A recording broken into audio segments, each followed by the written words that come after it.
전체 책 분량은 그렇게 많지는 않습니다. 240페이지 정도? 거기에 뭐 이렇게 자기가 쓴 참조 문헌 정보 같은 것도 뒤에 붙어 있기 때문에 쭉 한번 통계 자료의 근거 같은 걸 좀 보고 싶다 그러면 뒤에 그 부록 자료, 문헌 자료도 좀 참고해서 보시면 될 것 같고요.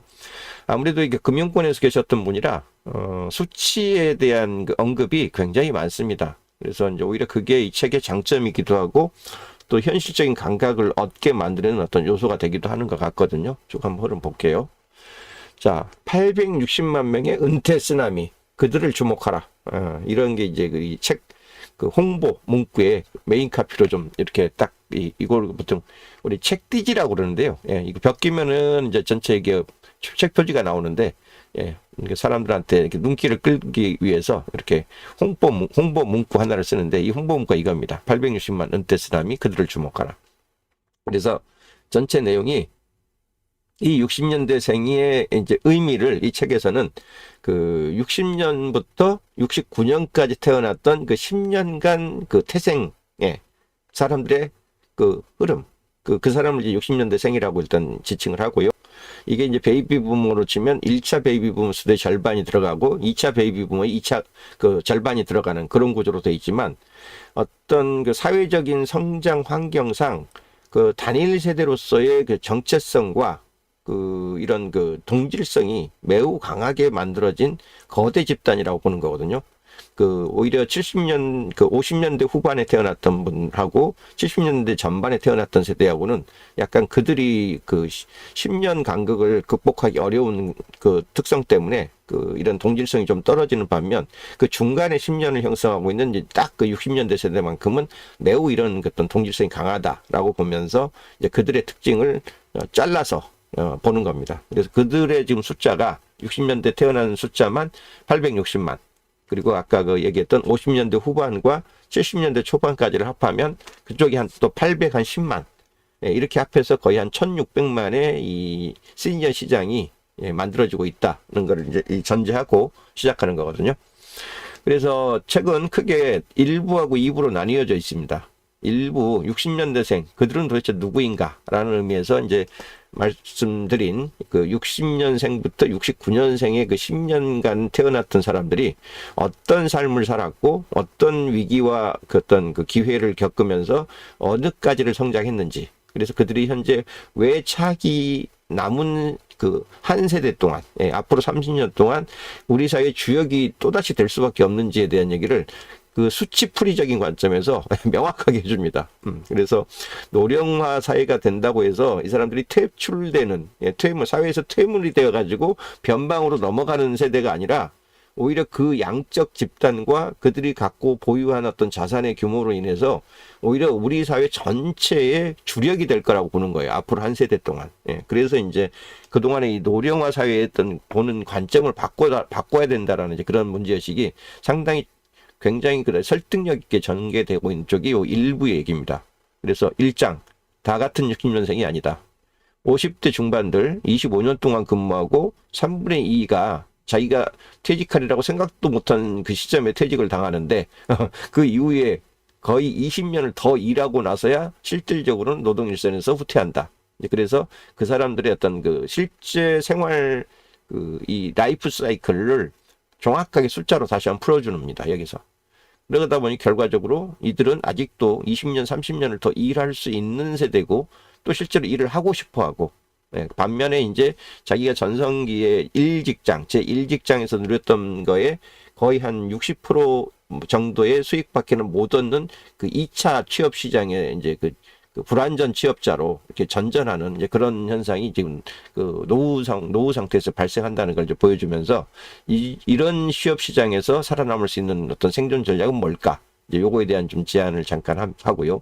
그 다음에 요거 3장은 약간 이제 이 시니어 세대를 그렇게 늘어나는 세대가 그 양적으로 많다면 이들을 상대로 비즈니스를 할 수도 있지 않겠냐라고 생각하는 사람들한테 실제로 그러면 이 액티브 시니어 시장이 어떤 방식으로 성장하고 펼쳐질 것인가에 대한 그 감을 다시 가지라는 차원에서 비즈니스 관점에서 이 시니어 시장을 시장으로 보는 관점에서 어떻게 봐야 될지에 대한 얘기를 이 3장에서 하고 있습니다.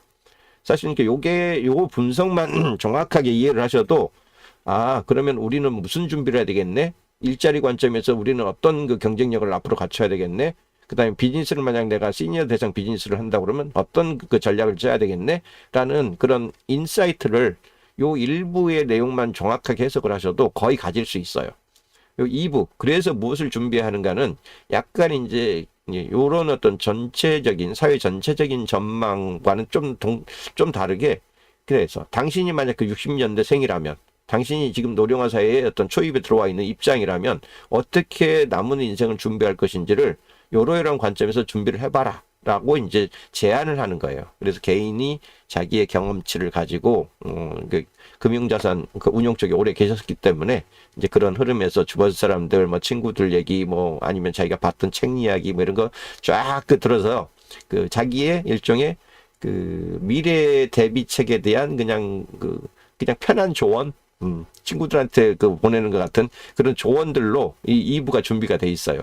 그래서 제가 좀 아쉽다고 그러는 거예요. 이게 그 나름대로 사회적으로 규모 있는 그 이 자산 운용 업체에 있었던 분의 대표지라면 좀 더 어떤 국가 정책적 관점에서 아니면 뭐 사회 제도적 관점에서 막 이런 쪽의 어떤 제안들을 좀 더 해줬으면 싶었던 그 이 책을 처음에 사면서 기대가 좀 그랬었는데 이 부분이 그냥 굉장히 좀 지극히 개인들 입장에서 미래를 어떻게 시간 뭐 소비를 하고 자산 운용을 하고 뭐 부동산을 어떤 식으로 운영하고 뭐 이런 식으로 얘기가 돼 있어가지고 좀 아쉬웠었습니다.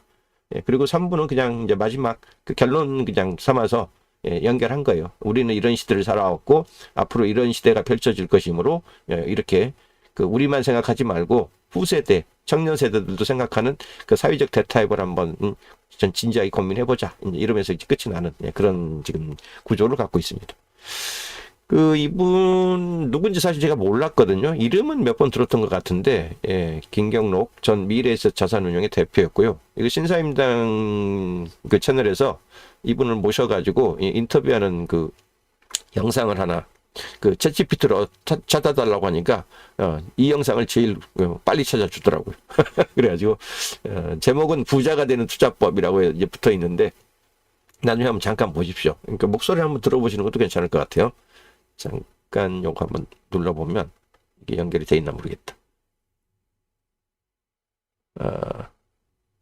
요렇게 지금 화면이 좀 뜨고 있는데 소리를 제가 꺼놨고요. 지금 건너뛰기 하고 나서 한번 켜볼게요. 잠깐만 들어보세요. 생마라고 보시면 될 것 같은데 소리가 절로 나가고 있네. 이걸 잘 길들이면 우리가 이제 이런 의사결정을 하는 거죠. 내가 좀 비리비리한 말을 타고 그냥 갈 것인지 좀 야식마 같은 말을 타고 갈 것인지 하는데 야식마 같은 말을 타고 가다 보면 말에서 떨어지기 쉽죠. 그래서 말을 잘 길들여야 됩니다.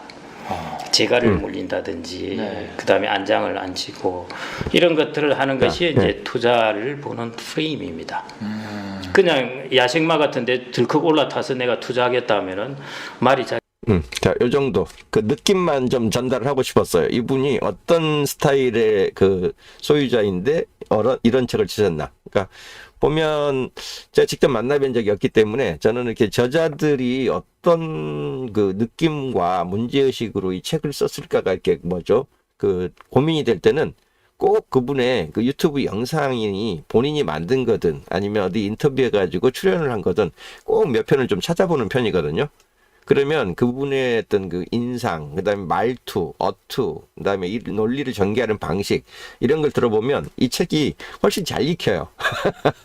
마치 이게 저자랑 이렇게 대화를 하듯이 느껴지기 때문에, 저런 톤에 저런 그 스타일의 말투를 가지고 이 책을 썼겠구나라고 이제 생각을 하면 훨씬 잘 읽히거든요. 이게 팁 중에 하나인데, 그래서 꼭 먼저 한번 봅니다. 찾아서. 저자를 먼저 한번 살펴보고 나서, 저런 투로 이야기를 하시는 분이 이 책을 쓴 거구나라고 이제 연상을 해가면서 좀 읽거든요.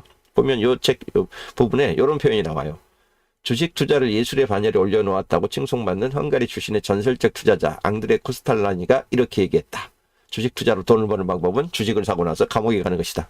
그래서 좋은 종목을 오래 들고 있어야 본인에게 유리해지는 걸 뻔히 알매도 불구하고 인간은 주식이 조금만 오르고 내려도 결국은 이거를 이겨내지 못하고 사거나 팔거나 하는 그런 어리석은 행동들을 하기 때문에 결국 돈을 제대로 주식으로 돈 버는 사람이 없다는 얘기를 다시 한번 얘기를 하는 그런 식의 얘기를 쭉 해주거든요. 뭐 이제 주식 관련한 뭐 관심 있는 분들은 이제 들어보면 뭐 비슷한 얘기, 뭐 좋은 종목 골라서 장기 보유해라. 그리고 이분의 또 특성 하나가 이따 책 그 발제문에도 좀 나오는데 자산을 어떤 그 저축으로 쌓아놓으려고 생각하지 말고 어차피 저성장 시대에서는 그 어떤 노력을 하고 일을 해가지고 노동임금을 얻는 것보다는 확보된 자산을 축적해가지고 그 자산을 최대한 수익률 높게 운용하는 쪽이 훨씬 더 이 자산의 그 효용 가치를 높이는 방향이다라고 보는 입장이에요.